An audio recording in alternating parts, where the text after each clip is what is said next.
नमस्कार दोस्तों, चलिए बिहार जानते हैं। बिहार की 25 बड़ी खबरें सिर्फ 10 मिनट में। पर उससे पहले वीडियो को लाइक नहीं किया है तो वीडियो को लाइक कर।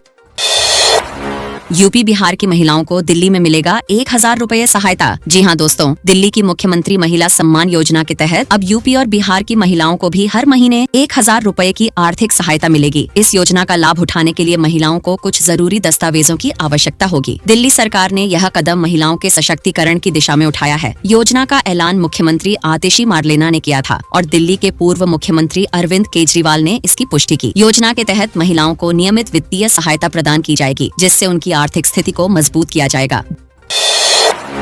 पटना आरा सासाराम हाईवे निर्माण से यात्रा होगी तेज और सुरक्षित। जी हाँ दोस्तों, पटना आरा और सासाराम के बीच हाईवे निर्माण से यातायात में सुधार होगा। यह प्रोजेक्ट बिहार से उत्तर प्रदेश और दिल्ली जाने वाली यात्रा को सुगम बनाएगा। इस हाईवे पर अधिकतम गति 100 किलोमीटर प्रति घंटा होगी, जिससे समय की बचत होगी। 3900 करोड़ रुपए की अनुमानित लागत से बनने वाला यह हाईवे पटना को ग्रैंड ट्रंक रोड से जोड़ेगा और आरा शहर के ट्रैफिक को बेहतर करेगा। इस प्रोजेक्ट में सोन नदी पर नया पुल भी बनेगा। निर्माण कार्य मार्च 2025 तक शुरू होने की संभावना। सीएसबीसी का बड़ा फैसला, अब एनसीएल और ईडब्ल्यूएस प्रमाण पत्र से राहत। जी हां दोस्तों, केंद्रीय चयन परिषद सीएसबीसी ने शारीरिक दक्षता परीक्षा में दस्तावेज सत्यापन के दौरान एनसीएल और ईडब्ल्यूएस प्रमाण पत्रों की निर्गत तिथि या काल अवधि के आधार पर किसी भी अभ्यर्थी को अयोग्य या असफल घोषित न करने का निर्णय लिया है। यह निर्णय अभ्यर्थियों को बड़ी राहत प्रदान करेगा, क्योंकि अब उन्हें इन प्रमाण पत्रों की वैधता को लेकर कोई चिंता नहीं रहेगी। परिषद ने बुधवार को दिशा निर्देश जारी कर इस नीति का ऐलान किया, जो 9 दिसंबर से शुरू हो रही शारीरिक दक्षता परीक्षा में लागू होगी।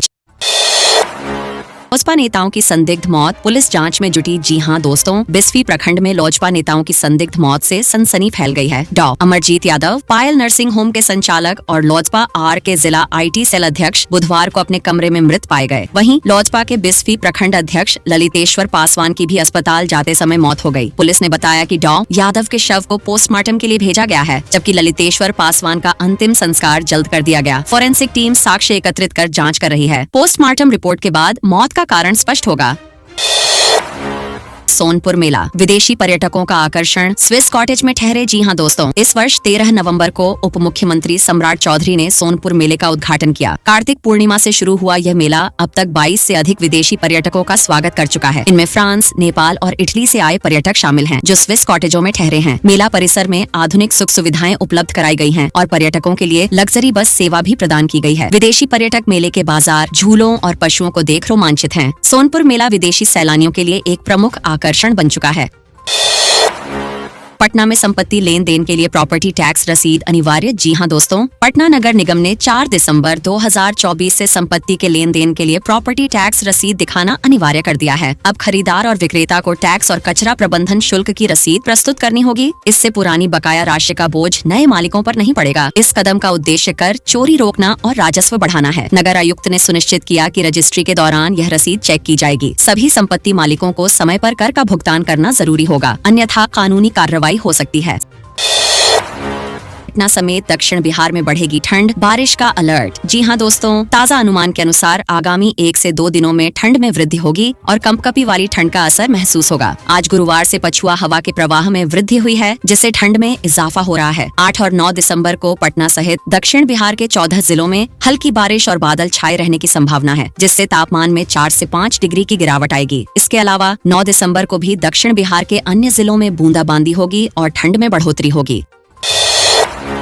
संजय झा ने तेजस्वी यादव पर किया तीखा पलटवार। जी हां दोस्तों, जदयू के कार्यकारी राष्ट्रीय अध्यक्ष संजय झा ने तेजस्वी यादव के आरोपों का तीखा जवाब दिया है। तेजस्वी ने मुख्यमंत्री नीतीश कुमार पर मुखौटा बनाकर पैसे लूटने का आरोप लगाया था। संजय झा ने कहा कि मुख्यमंत्री नीतीश कुमार हर साल यात्रा पर निकलते हैं, जो जनता के कल्याण के लिए होती है। उन्होंने कहा कि नीतीश कुमार ने कभी सरकारी क्वार्टर में नहीं रुके और हमेशा जनता के बीच यात्रा की। संजय झा ने तेजस्वी को याद दिलाया कि जब उनकी सरकार थी तब लोग बिहार छोड़कर भाग गए थे।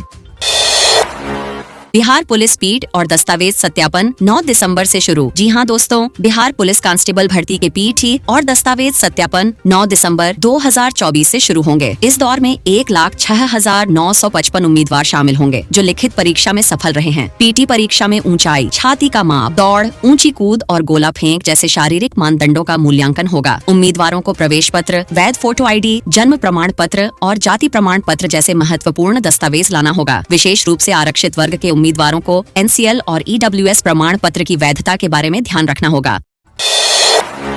धान खरीद में प्रशासनिक ढिलाई, किसानों को समर्थन मूल्य का लाभ नहीं। जी हां दोस्तों, कटिहार जिले में धान खरीद में प्रशासनिक लापरवाही देखने को मिल रही है। सहकारिता विभाग की वेबसाइट के अनुसार अब तक 11,304 किसानों ने अपना धान बेचने के लिए पंजीकरण कराया है, लेकिन 167 किसानों से केवल 1595 मीट्रिक टन धान की ही खरीद हुई है। सरकार ने धान का समर्थन मूल्य 2,300 रुपए प्रति क्विंटल तय किया है। बिहार में प्रदूषण का कहर, सांस लेने में हो रही दिक्कत। जी हां दोस्तों, बिहार में बुधवार को वायु प्रदूषण का स्तर गंभीर रहा, जिससे लोगों को सांस लेने में कठिनाई हो रही है। शहर का वायु गुणवत्ता सूचकांक 322 पर पहुंच गया। JLNMCH के डॉक्टरों के अनुसार प्रदूषण के कारण एलर्जी और सांस संबंधी बीमारियां बढ़ रही हैं। मास्क पहनने की सलाह दी जा रही है। मौसम में भी शुष्कता बनी रही, सुबह हल्की धुंध और रात में ठंडक बढ़ी। आगामी 4 से 8 दिसंबर तक मौसम शुष्क और आसमान साफ रहने की संभावना जताई गई है। नवगछिया में लूट, ATM बदलकर 40,000 रुपए निकाले। जी हां दोस्तों, नवगछिया में ATM बदलकर एक आरोपी ने 40,000 रुपए निकाल लिए। पंकज कुमार, जो अपनी पत्नी का खाता चेक करने गए थे, ATM से पैसे निकालने में असफल रहे। तभी एक व्यक्ति ने उनका ATM गिराकर बदल लिया और खाते से 40,000 रुपए निकाल लिए। इस घटना की जानकारी नवगछिया थाना में दी गई है। पुलिस मामले की जाँच कर रही है।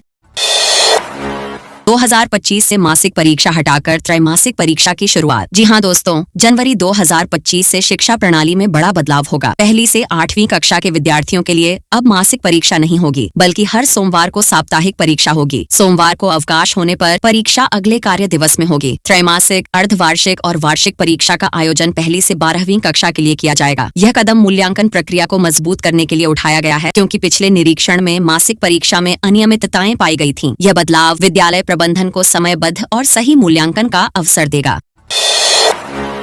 मध्याह्न भोजन योजना का शुभारंभ, नए व्यवस्थापक की जिम्मेदारी। जी हां दोस्तों, जिले में मध्याह्न भोजन योजना का शुभारंभ हुआ है, जिसमें प्रत्येक पंचायत के लिए एक व्यवस्थापक और सहायक व्यवस्थापक नियुक्त किए गए हैं। व्यवस्थापक की जिम्मेदारी में खाद्य सामग्री क्रय, भोजन तैयार करना, बच्चों को भोजन प्रदान करना और रसोई सफाई शामिल है। पंजी का संधारण भी व्यवस्थापक द्वारा किया जाएगा। MDM DPO ने बताया कि विद्यालय के प्रधानाध्यापक पहली घंटी के बाद बच्चों की संख्या बताकर व्यवस्थापक को जानकारी देंगे। जिले के 2 प्रखंडों में पायलट प्रोजेक्ट सोमवार से शुरू किया गया है, जिसमें विभिन्न विद्यालय शामिल हैं।